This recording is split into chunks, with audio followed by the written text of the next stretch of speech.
I'm here with Nick Dixon, head of Falmouth University's Launchpad program. We're going to dive into this amazing opportunity with Launchpad's entrepreneurial incubator program that covers technology but also has a real focus on video games. Nick is the head of the Launchpad program and responsible for overseeing its delivery. Nick is a games industry veteran with over 15 years of experience in game design, creative direction and pitching. Nick's published 11 games across 12 platforms and has written the screenplay for 4 of those titles. Nick has created successful concepts, original IP and high-profile franchise, including Star Wars, Stargate and Doctor Who. He's worked with Universal, MGM and Warner Brothers, amongst others. And these concepts have helped to generate over 30 million of development business for the studios that he's worked for. It's a real pleasure to be here with you, Nick, and welcome to the Business of Indie Games 2018.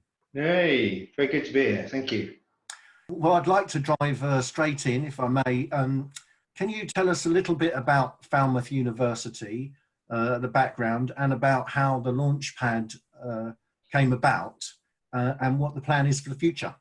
Sure. I mean, Falmouth University is one of the top creative arts universities in the UK, naturally situated in one of the most beautiful counties in the UK, and is well renowned for developing huge creative talent.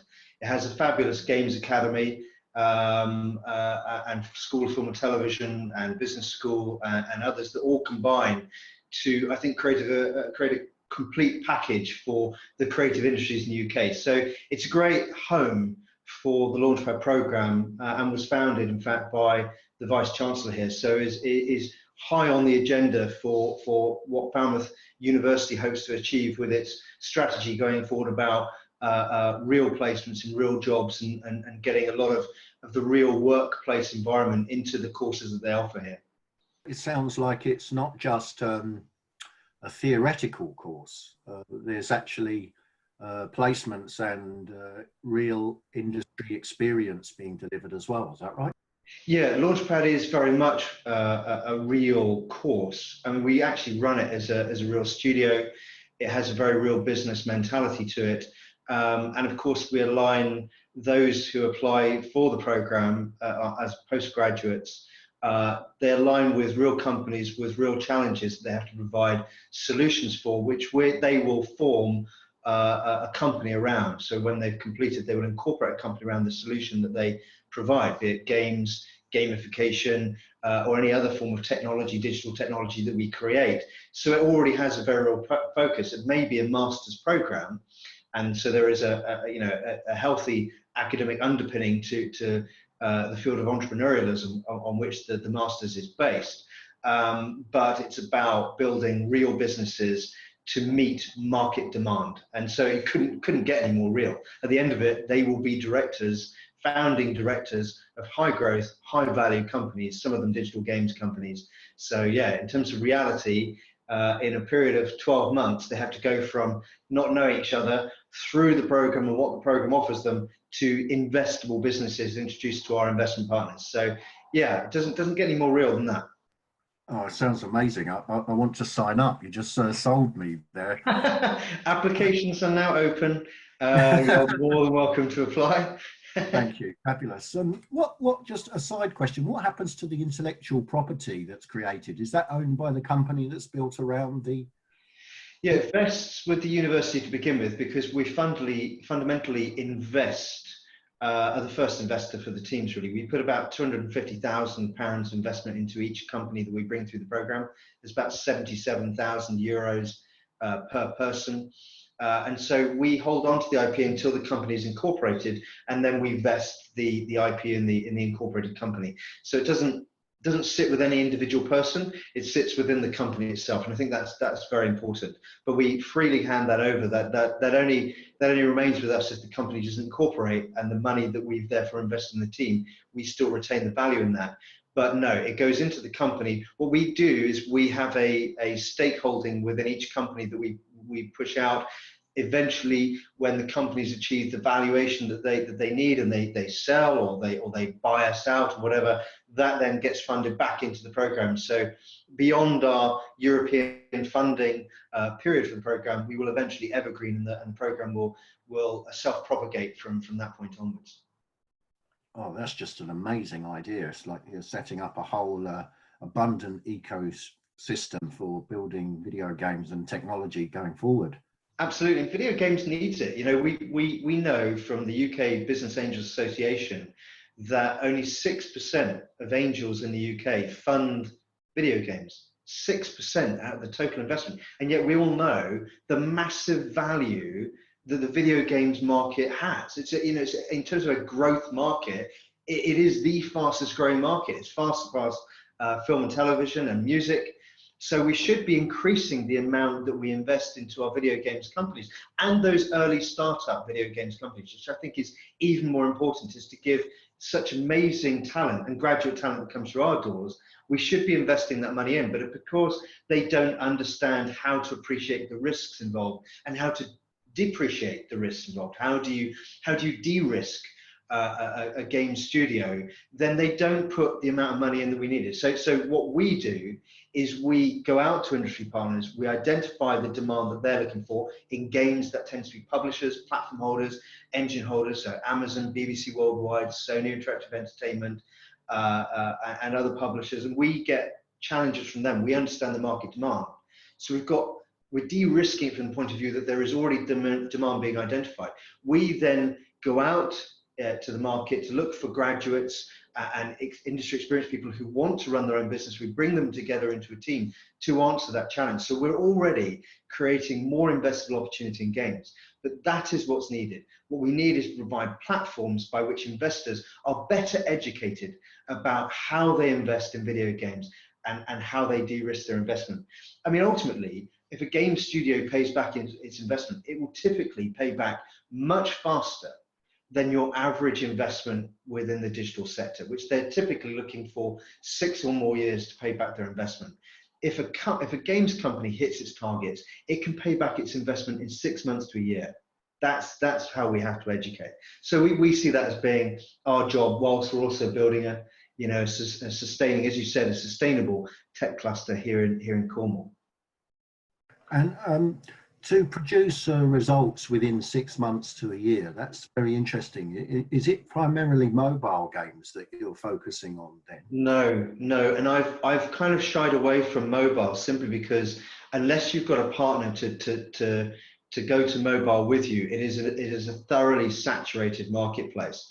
You know, you're entering into a market where hundreds, if not thousands, of titles are released on a weekly basis. So the only way you're going to get notoriety within the mobile market is by having a partner that can help get you onto the store page the day you release. And you've got to be front and center on the store page. You can't be buried 16 pages in alphabetical order deep in, because no one is ever going to find you. So for mobile, if we did that, we'd have to have a partner that get you on the page right from the get-go, or you'd have to have an IP to follow alongside. So, you know, if you're working with, I've got a friend who's working with Games Workshop. If you're working with Games Workshop and they're one of their popular brands, well, they've got a ready-made market out there right from the get-go. So that's the only point at which I would do it. No, we still typically stick with PC and console because we understand how those markets operate, and actually it's a lot easier, not completely easy, but a lot easier to get notoriety right from the get-go.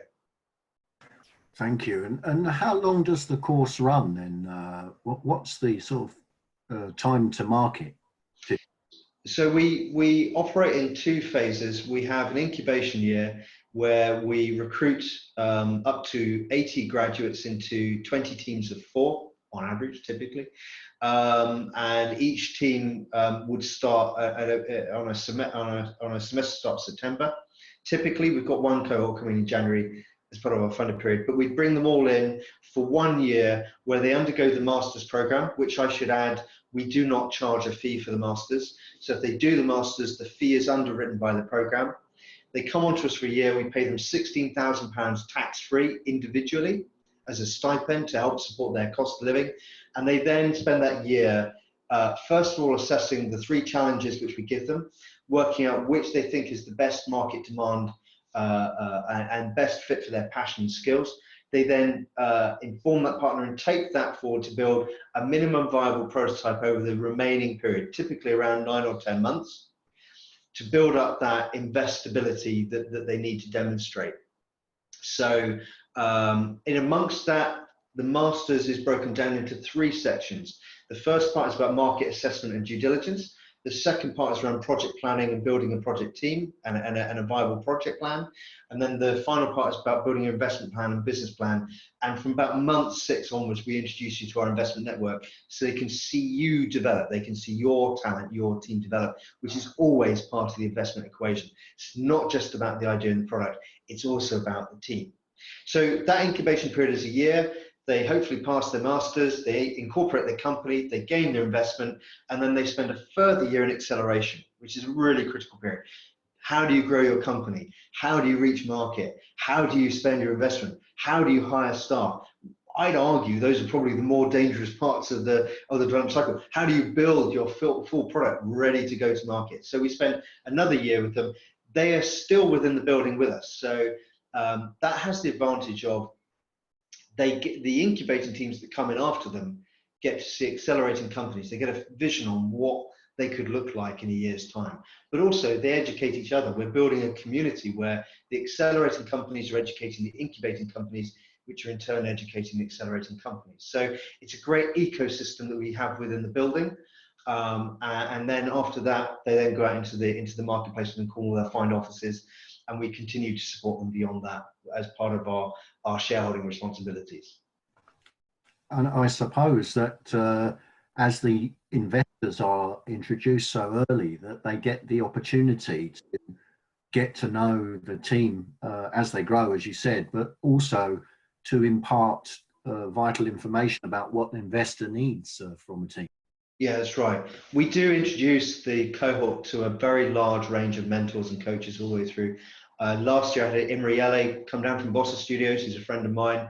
Of course, they started in a very similar fashion, small team, you know, producing work for hire titles, and then they went to original content with Surgeon Simulator, and now they've grown to 150 people. That is a very successful, high growth, high value company that Enrique, Roberta and Imre have kind of put together, and our teams need to kind of mirror that kind of success.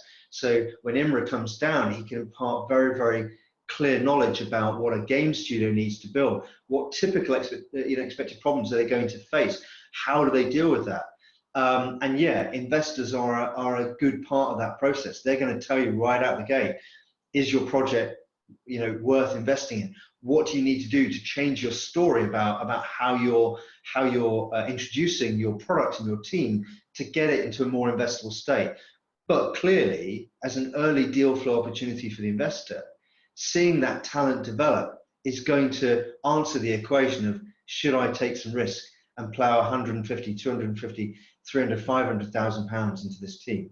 So it's a good strategy for us to building that investment network, and they really love getting that early deal flow opportunity, because they get the ability to influence the product, which of course in typical investment they don't get to do. They only get to do it at the point where the team is ready to receive investment.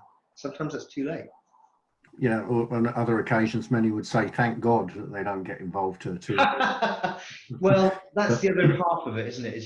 It gives us the chance to align the teams with the right investor. Investors not just about money, it's about what experience they bring to your team and your company, that they can actually add value.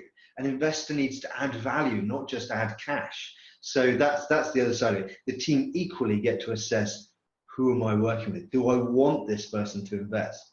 They don't. I hate Dragon's Den. You don't just want a dragon. You know, you don't just want Smaug. You know, you want the dragon from Never-Ending Story. It's going to give you a lift to a cool landscape. You know, that's kind of what you want. Yeah, exactly. That's the nerdiest analogy I've ever given, but there we go. I think it's very appropriate for our industry, actually. Have you had some successes that have been through the cycle already? Yeah, we have, both in games and not in games.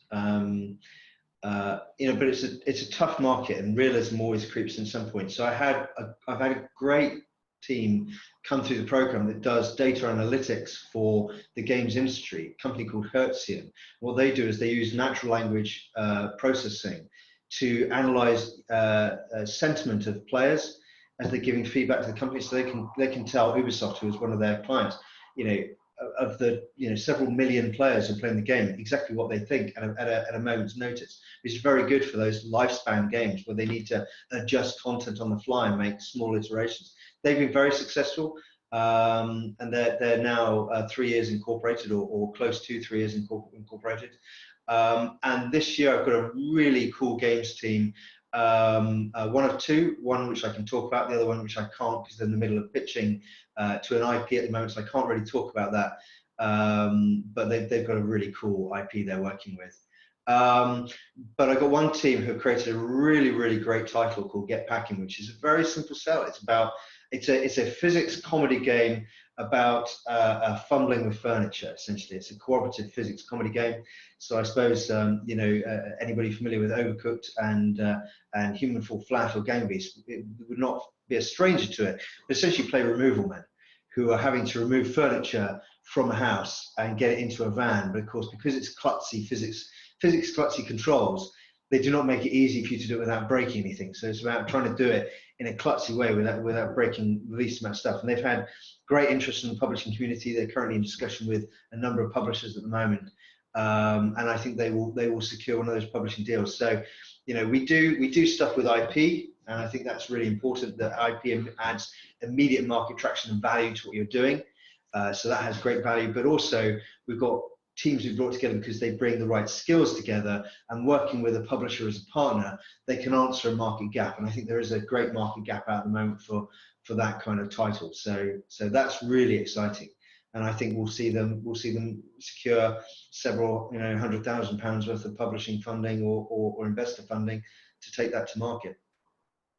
Yeah, I'm sure they will. It sounds like a very fun mass market kind of title. Yeah, it does. And actually, I've seen people playing it at various trade shows. It's one of those games where you get it right away, people come up and play it, and then they come back and play it, and then they come back and play it. So I wish I'd created that in my time. But what we do here is I think it's something else to open the door for somebody else to come in and have a shot at the career that we've enjoyed. And let's face it, there's a lot of people attending universities in their hundreds every year coming out to do games. Are the jobs really there in the sector for them to take as an employee? I would argue not. I would argue that those jobs are rare, and ultimately you're competing against people who have significant experience.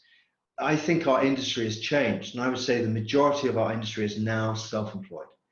And why not? That's where it started. If we're talking about history works in cycles, our history started self-employed in the bedroom, coding 8-bit titles. That's where people started. Well, maybe we've gone full circle. Maybe we're coming back to that. So if that's the majority, we can provide the platform for how that majority gains their career, and they will become the publishers of the future. They'll become the leading developers of the future. The UK has always been at the forefront of that. So, we will help open the door for them and help them become the leading game developers of the future. Yeah, thank you. I remember starting, I ran Asylum Entertainment in the UK. And I only had one project, to start with. So I was loath to take on everybody as PAYE. So we started out, as a group of freelancers. We only had the one deal, but we were able to establish the studio from there, fortunately. But certainly it has changed and come full circle again, as you said. There's a lot of luck involved, isn't there, in how you get into the industry, and all of us can recount a lucky story of how we got our break in. I think what we try and do is give them that luck, is to give them that break. What they then do with it is up to them. There's only a certain amount we can do. It's down to the individual and the team together as to how they pull out the bag. But we give them that little bit of luck, maybe. Yeah, I mean, it sounds like you give them an incredible advantage, hence the name Launchpad, because it really is everything they need to get started. It's not the most original name. There are lots of kind of other launch pads out there, but you know what? It doesn't matter. You know, we know ourselves from games. What you call yourself in the beginning, no one cares if they don't know who you are. By the time they know who you are, they don't care what you're called. You know, so Bungie still makes no sense as a name. I'm sure it makes sense to them, but it doesn't really matter because everybody knows who Bungie are. So Launchpad will do for now. And when we've got enough in our portfolio, I don't suppose it will matter. But we do what we say on our tin. Exactly. Yeah, I was about to say that. I mean, that's so much interesting stuff there. What's the sort of I wanted to touch actually on the natural language programming. So you're doing some quite interesting AI stuff there, Yeah. working with Ubisoft. Um, Outside of the game space, that's a very clever and very interesting area of the market, which obviously will be growing. Yeah. That's the way that Ubisoft could find out what those players actually really thought, because there are so many of them. Yeah, it's impossible, isn't it, for you as a developer to reach out and speak with enough of your audience to know what they want and how they want to change it. And we're rapidly getting to the point where content is changed on a month by month basis to increase its lifespan. So yeah, you really do need to get that rapid feedback. So it is very useful. But I think this just goes to prove actually how games technology can also apply to other sectors, and that our engines and our processes and our development tools are based around speed of innovation because largely we have to produce an awful lot of content in a very short space of time. I sometimes look at the games and I think if that was a movie and that was the special effects budget for a movie, you'd still be vastly understaffed by comparison to what Marvel or others would actually put into their special effects CG budget. And yet you still have to deliver the same. We were able to do that because our tools and technology are built around automating that process and allowing you with a few people to use their talent to build stuff really, really quickly, which in some ways means we're in a golden period for development because we've got these fantastic tools at our disposal. You know, the days of individual developers having to have their own tech team to produce the tools are kind of done really, unless you're a big publisher and you really need that engine to do you know, to add value to your publishing studio. But I think that technology allows games skilled individuals and developers to apply their skills to other markets that have great value. Education, healthcare, you know, all kinds of sectors can benefit from the creative bridge, as our Vice Chancellor likes to call it, that creative bridge which games offer. The ability to develop user interface and control systems are our way of making less complex mechanic situations. So if people want to engage in modern technology, which is often overly complicated, my own heating system at home, frankly, you'd have to be the late Stephen Hawking to even work out how it works. A good game developer could tell you how to control that and how to make that work. So I think we have skills and technology that apply to many other markets, and that is the other thing that we do. So our non-games teams work on those markets. AI, data, you know, these are really powerful tools. I was having a discussion with someone the other day actually. I said, you know, when we first saw Left 4 Dead, I love Left 4 Dead, but you know, the director was a great sales tool, but it wasn't really directing the game in the way that you know said. It was doing appearing to do something very complex, very simply, and that is always the way we should do things. But we are at the point now where actually we can work on true adaptive difficulty mechanisms and adapting to player style because we can read and interpret all this data that the player is producing.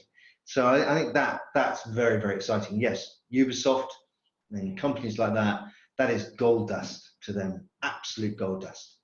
Yeah, I mean, it extends the, you know, by you know, as you touched on, delivering content, you know, in real time, was live operations, as the new phrase is. Mm-hmm. It increases the revenue per user by I can't remember the exact percentage, but it's by a really full revenue percentage. Yeah, And if they massively. just buy the game, you know, once. It's especially because territories have different, if you go to China and you want to put your game in China, that is a completely different market. Actually, conversely, an almost entirely mobile-based market. And I'd say in some aspects, streaming technology and things like that, they're way ahead of us, way ahead of the West in terms of streaming technology. And of course, the amount of investment someone like Tencent puts in or Alibaba puts in is huge by comparison to UK investment firms.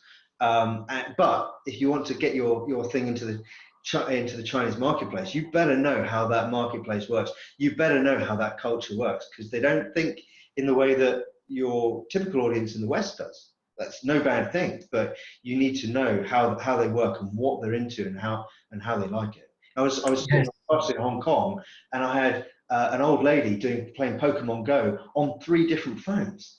You got to know how the audience is going to work and react. And if I can do a shameless plug, we have an interview from Hamoud Batu specifically on that topic of breaking into China and what you need to know. Yeah, well worth watching that one, because that market is so huge. If you can get into that market, it's far bigger than many of the markets we tap into here in the West. But yeah, you need to understand it. So that's certainly a session worth watching. And thank you. And is that a module? Do you cover that kind of thing within the?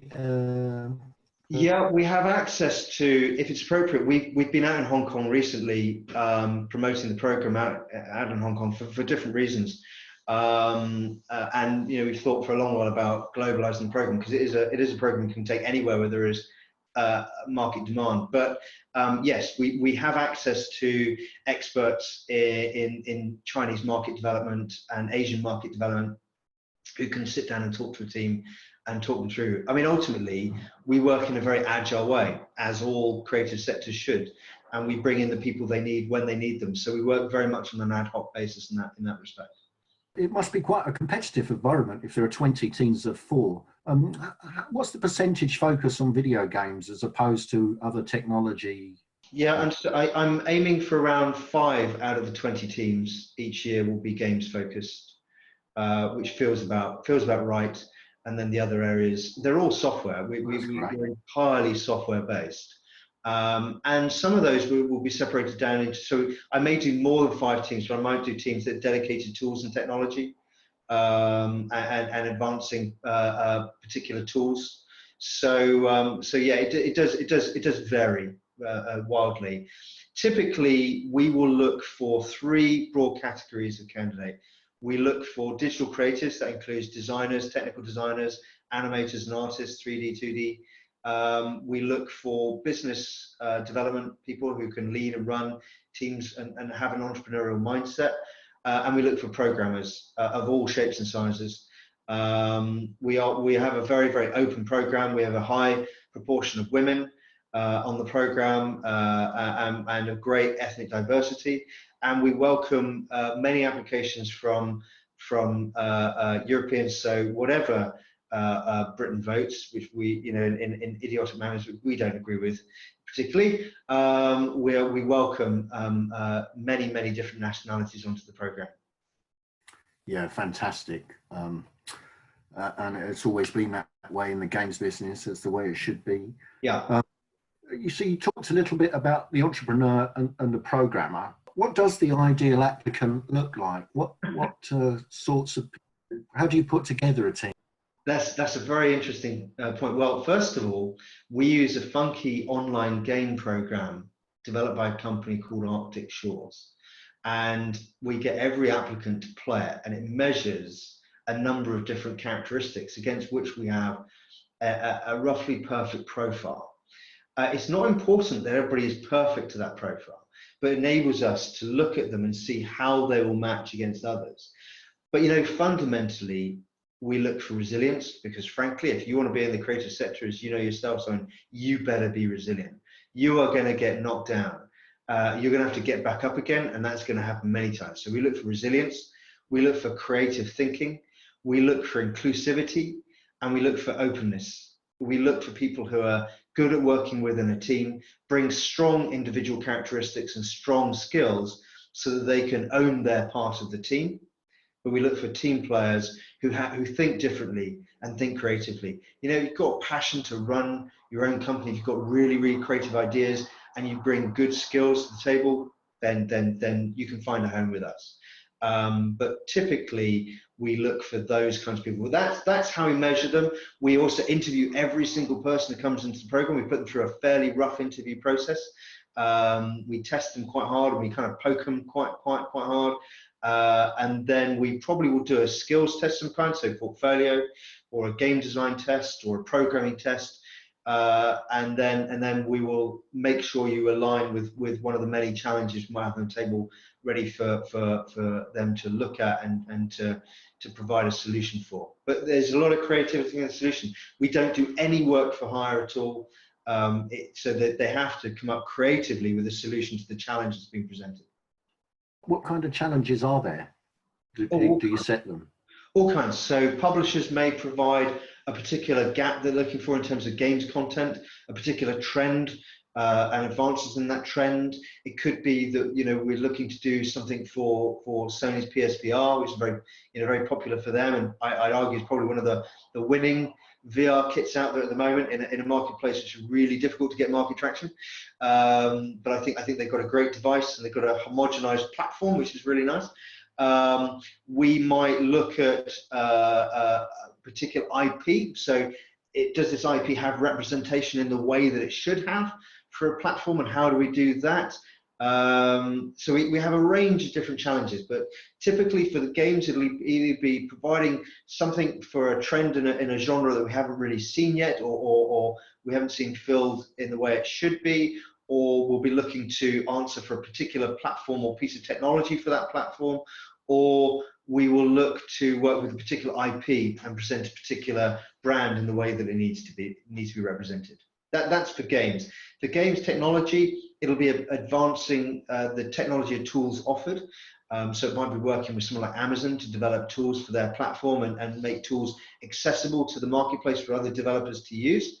We've got one company called Codices who are working with streamers to present new streaming technology. So what it enables the streamer to do is enables them to, via a very simple quiz technology kit, to engage with hundreds of thousands of their audience in live time. So their audience can answer questions and can come back, rather like a great big hundreds of thousands at your fingertips streaming version of HQ Trivia.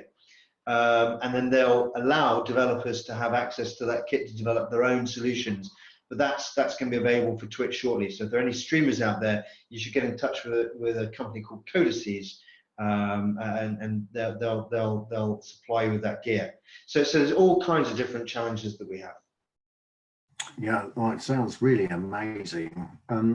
When you're putting these teams together, do you have to, like ideally 4-person teams, do you consider the balance? When we first started a game studio, we had 2 coders, an artist, and I did the bridge between the tech speak and the customer speak, you know, and between the creative and the commercial. Do you look for different talents to put together to get that balance?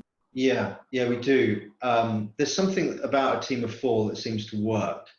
And there's some research that's gone into that seems to work. I mean, it's fairly obvious. If you've got a team of 1, or a team of 2, you're going to struggle. I know Mike did it with Thomas, but you know, that was early doors, and I think even now indie games are becoming suddenly more complex. And I think your ability to do a simple 2D game with squares and rectangles, I think you struggle to make, you know, and in part you'll help because engines are allowing you to do just that much more.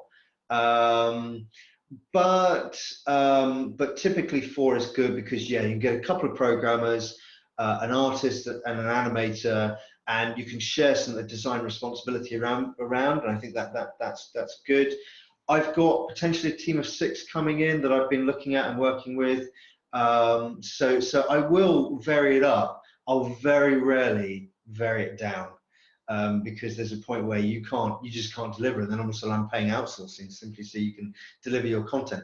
But I have, you know, I've got a team working with a particular IP. I have paid the equivalent for 12 outsourcers for them to come and get some of that essential art and assets outsourced, because that's the realistic way their studio is going to run. So I will do that. We'll vary it as we go, but typically always a team of 4, typically. Yeah, oh, that's great. I mean, the outsourcing, you know, that's a real genuine negotiation that you'd have to do in the real world. It is. It is. Why not have it as part of the curriculum? Yeah. Yeah, absolutely. Actually, I mean, we also have paid students in their second and third year, to come and work with some of these companies. So we're not taking the mick because they are getting paid, but at the same time, they're getting very real experience. And there's some great talent. There's some great talent in the students. Students here coming out of the Games Academy, I would hire into studio in a heartbeat, which is always a great indication, isn't it? If you know, and I think is a sea change in our education, because I think for years you get a graduate on and you really have to work with them to make them fit for purpose for the studio. I think now we're seeing graduates who, because they're putting them into working teams where they have to produce content, there is no better education than to produce content. If you want to learn how to make a game, make a game. It's the only way you're really going to learn how to do it, right? So what's the longer term picture for the Launchpad program? Well, what you're seeing behind me is where we occupy at the moment. And there's right next door is a replica building to this going up. So I don't know if you can see, but in the background it goes all the way down. We're going to have a building going up, same building as this beautiful spot, and we'll have 18 incubation on the top floor, and then 18 acceleration on the lower ground floor. Beautiful views over the whole of Cornwall, we get that building goes up at the end of summer ready for our next cohort. We will then be funded until the end of 2019, and at that point we will be gaining an additional funding to run the program until our evergreen fund begins to pay into the program. But the idea is that we'll run in perpetuity from that point onwards and grow the program out, not only in Cornwall, but we'll be looking to push it out into other areas of the UK and globally, because it is built and tailor built to answer demand. Now in Cornwall, that is about growing the county economically. We suffer because we have some non-growth industries down here, fantastic industries that are very big industries for us, but tourism is a non-growth industry because it's seasonal and we keep the seasonal wage at a low level. So the best way to do that is to push out high growth, high value companies, and games and digital tech companies are great at doing that. The other advantage, of course, is we're now in a position where you can put a digital company out there and you can be selling things in a digital store faster than you can walk to the corner shop. And you don't have to be in Shoreditch, and you don't have to be in Manchester to do that. You don't have to be in Birmingham to do that. And actually, an office cost will cost you a lot less down here than it will in the heart of London, and yet you'll be 5 minutes from the beach. So, in a proper sandy beach. So I think there's good reasons to be here and building companies and having this lifestyle that is amazing.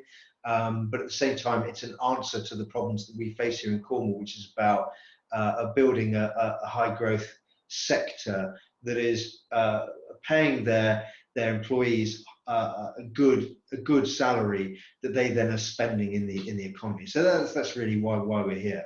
And that's what the future looks like for us. So I'm going to push out 32 such companies minimum over the next year and a half.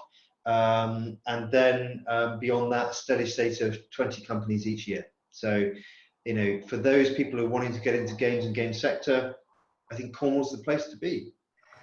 Oh, there's such a wonderful opportunity. That's a real material opportunity. Yeah. And so let's talk a little bit about applying. What are their options for the applicants? Like, can teams apply, or do you like to put the teams together yourself? If they want to come together as a team, I will look at that. We'll interview them individually. They have to apply individually, but if they make note of they want to be a team, I need to see why. I need to make sure that team works. Lots of teams think they work, and then they get put under the crush of pressure, and all of a sudden a team which appears strong will crack in a heartbeat. So we will do our best to make sure that team is strong and capable of doing the work. I think also a lot of people come feeling that they have the right skills, and then those skills are tested and they find that there's a lot they have to learn, and we will assess that and assess what they have to learn. That's all part of our applications process. To apply, it's very simple.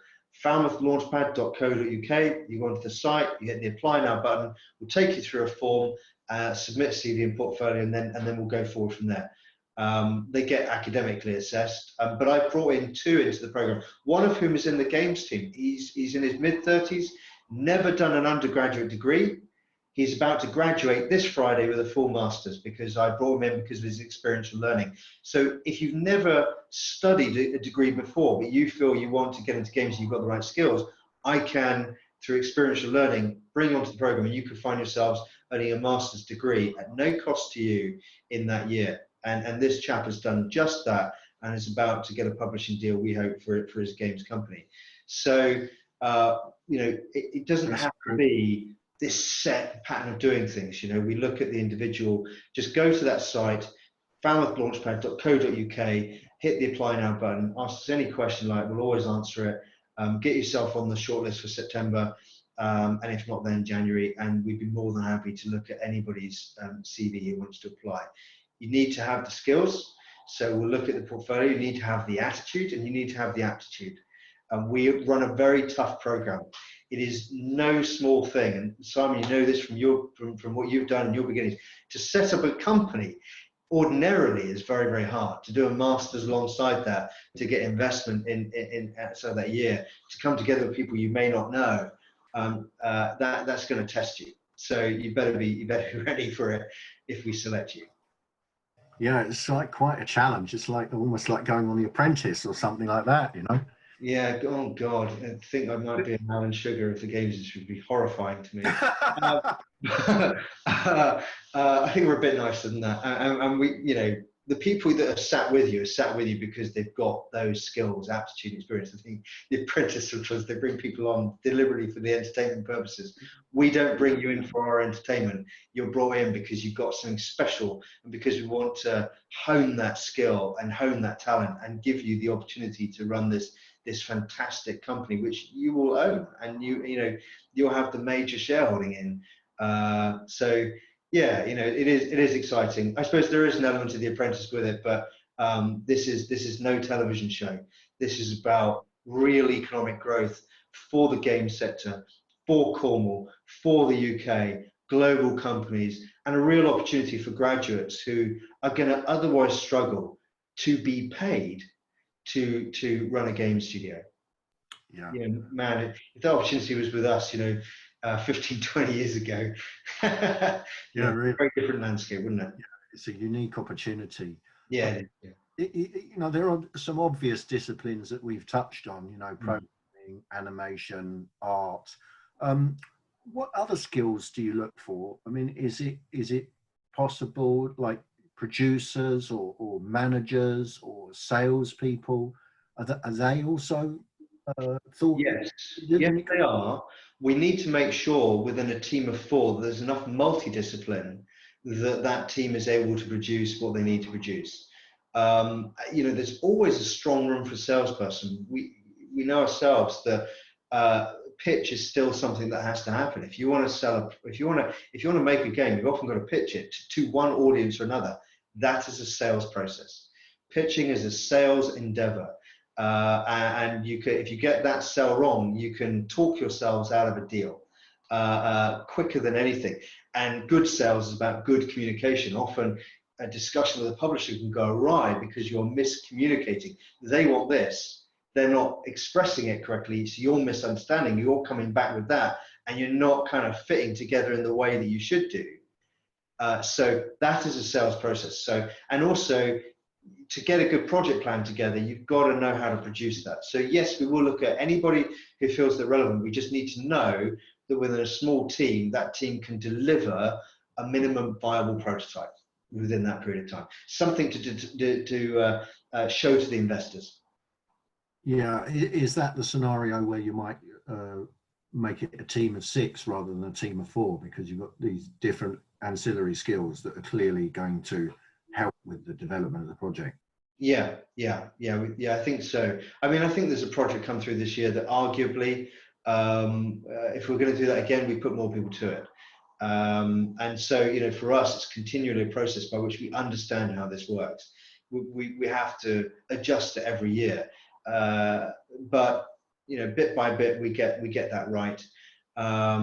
But I think, you know what, a small team can accomplish a great deal, and often you can put too many people in as well, and you'll waste their time and talent.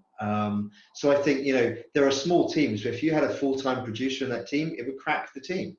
What are they going to do? What are they going to do with all their time? They're certainly not going to be managing you every single day, so they're going to have to bring something else in that process, whether it's pitch, sales, business development, whatever. They won't be producing every single day. That isn't going to happen. Yeah, thank you. So what advice can you give to applicants that want to become part of the incubator? How should they approach the interview and the process? Okay, so assuming they apply, which is always the first step, then I think it's a case of, any interview, it's just like any interview. Sell yourself, understand what we're looking for, do your homework. What is the program looking to achieve? Who are you looking for? How are you going to play a part in that? Why should we take you over the 5-to-1 application ratio that we get? So if you're up against 4 or 5 others, why are we going to take you? What are you going to bring? What do you do differently? If you're just looking for a master's, I'm not interested. Okay, the master's is a value-added element. It's an essential wraparound to what we do. It's integral to part of what we offer. But I'm not just looking for people who are going to get a master's and then disappear at the end of the year. That doesn't work for me. I'm looking for someone who can be a part of building a high-growth company within the digital game sector. So what are you going to bring that's going to help do that? Do your research on us. Know what we're looking for, know what we offer, know how difficult that's going to be, and how you're going to handle that, how you're going to handle the pressure that brings, and bring your enthusiasm, bring your passion, bring your skill, and don't be shy of telling us what you're going to do. But also, be honest about the things. Who you're going to sit next to that's going to drive you crazy. How are you going to drive people crazy? What is the things about, we all work with people. I drive some of my teammates crazy. What is that thing about you which you have to balance and be careful? What are your weaknesses along with your strengths? What are the things you're not good at? The best thing we all learn as we go through life that is of value is the things we're not good at. It's good to understand within yourself what you're good at. I know what I'm good at, but I know what I'm bad at. Know what that is and be honest about it so you can align with people who are good at that thing. That's how you get a strong team. What we're looking for above everything else is high-performing teams. And high-performing teams come in several packages. They form around a challenge. We provide the challenge. They also bring individual skills that complement the other teams. So that's what we look for. High performers. Thank you very much. That was so insightful, and I'm really inspired about the program, and I'm sure that our audience will be equally as inspired.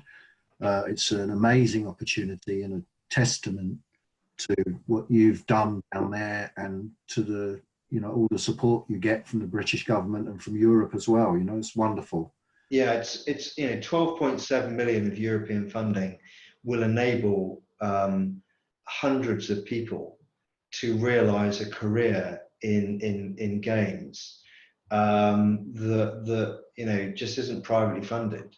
And yeah, I'm very fortunate. I've got a very good team of people here, very good staff team, but we have the advantage that we have an entire university to wrap around it. So finance, HR, Games Academy, film and television, all of those facilities are at their disposal on this amazing campus. So, it's testament to the executive management of the university, and this is the vision of the Vice Chancellor.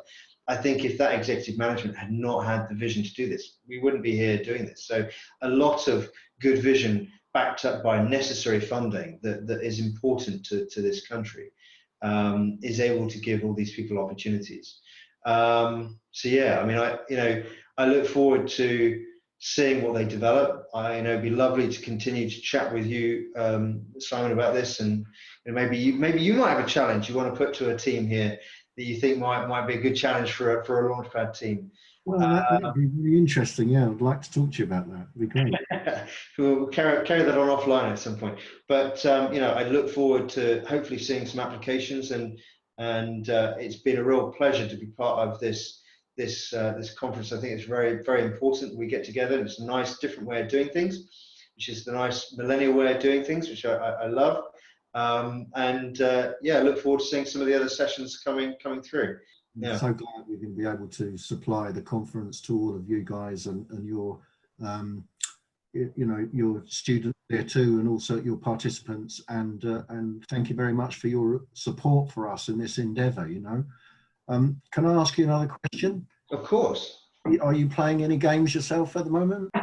This is where I divide your audience down. Well, now here's the thing, right? So I've put about 156 hours so far into No Man's Sky since they released the last iteration, the Waking Titan iteration, and it's the only PS4 game I've ever got a platinum trophy on. And there's something about, you know, it's quite stressful what we do here. It's a really nice way of relaxing that game. And I can, you know, I just sit through and I kind of graft my way to farming the right materials and doing everything else. So I'm really enjoying that, and therefore I'm really looking forward to multiplayer coming in. I saw their trailer yesterday. I think they've done, you know, it was an interesting opening for them, and a lot of people had problems. But those of us in development know how difficult it is to create anything procedural that looks in any way attractive. The fact they created that number of procedurally generated environments that looked that good is amazing. That's amazing. And I loved Elite. I worked on Elite for a while when I was working with David at Frontier. There was then Elite 4 before it became Elite Dangerous. And I know how hard it is to create a sci-fi environment of procedurally generated galaxies that looks that amazing. The fact they've now got multiplayer, full multiplayer, build spaces any way you like within those environments, you know, that I think is great. So I'm looking forward to that. So I've been playing a bit of that. I've been playing a bit of Sea of Thieves as well, because there's nothing wrong with being a cartoon pirate. That never gets dull, being a cartoon pirate. So I've been enjoying that as well. I think we're in a golden age. I mean, you know, the amount of content that's put to us, the amount of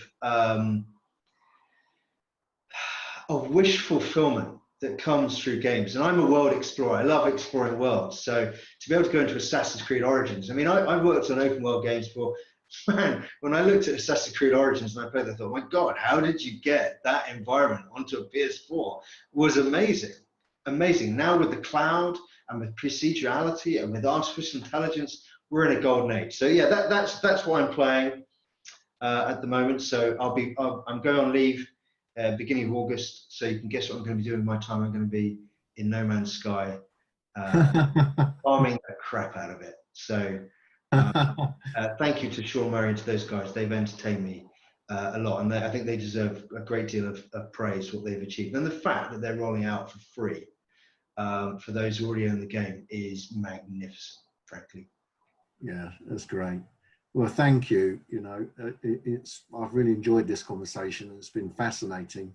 Yeah, it's a way. Yeah, it's a way, Simon. Thank you. I'd love to be an undergraduate right now. I think it's a fabulous opportunity, great course. Thank you so much for your time. Are you welcome? Come down and visit us. Cornwall's always welcome. Will do. Lovely. Thank you. All right. Take care, Simon. Thanks, everybody.